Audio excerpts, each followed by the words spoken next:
Hello and welcome to Containers in ActivInspire.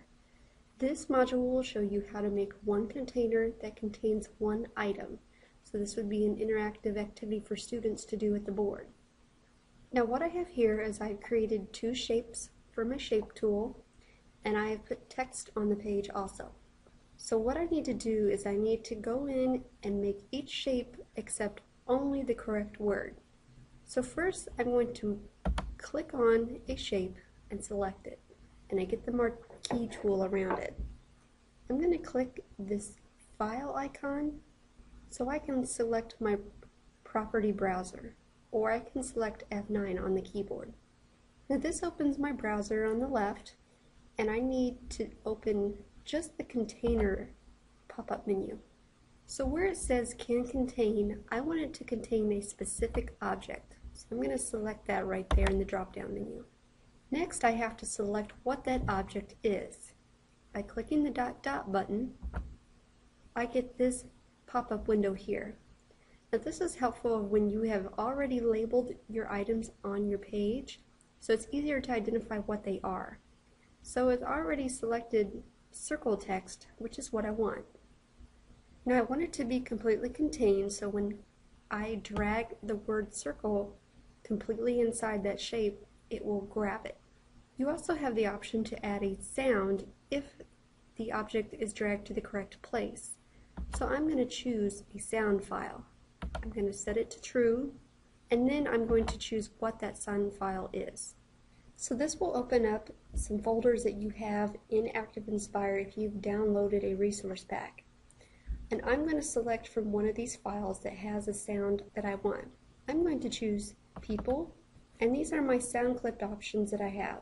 So I'm going to choose applause, and I'm going to leave the last box on false because it's not going to return anything, because it is going to be contained when I move the word circle to the actual circle.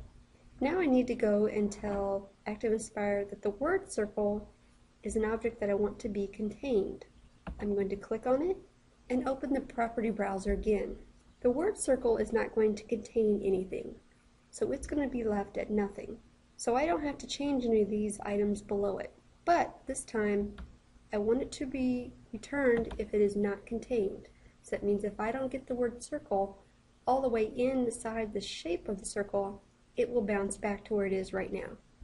So now when I go back to my slide here, and I'm in presentation mode because my blue icon up the top indicates so, if I try to drag the word circle into the pentagon, it will bounce back. So right now I haven't let go of the circle just yet, but if I let go, it'll snap back to where it was. And now it's back here. But if I drag it into the circle shape now, it will stick there, and I'll get the award sound that I had chosen. So now I want to set up the same situation with pentagon, shape, and word. I'm going to click on the pentagon shape. I'm going to open the property browser. I want this shape to contain a specific object. I want that specific object to be the word pentagon. I want the word to be completely contained within the shape before it sticks, and I'm going to attach a sound.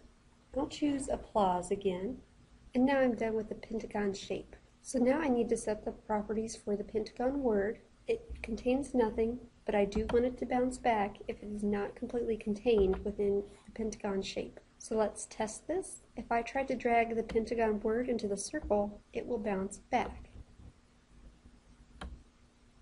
But if I drag it into the pentagon shape, it will stay there with an award sound. So I could use this kind of scenario to have kids work out the briefing board as a station. And I don't have to stand there to make sure that they're getting things right. It's sort of built in for them.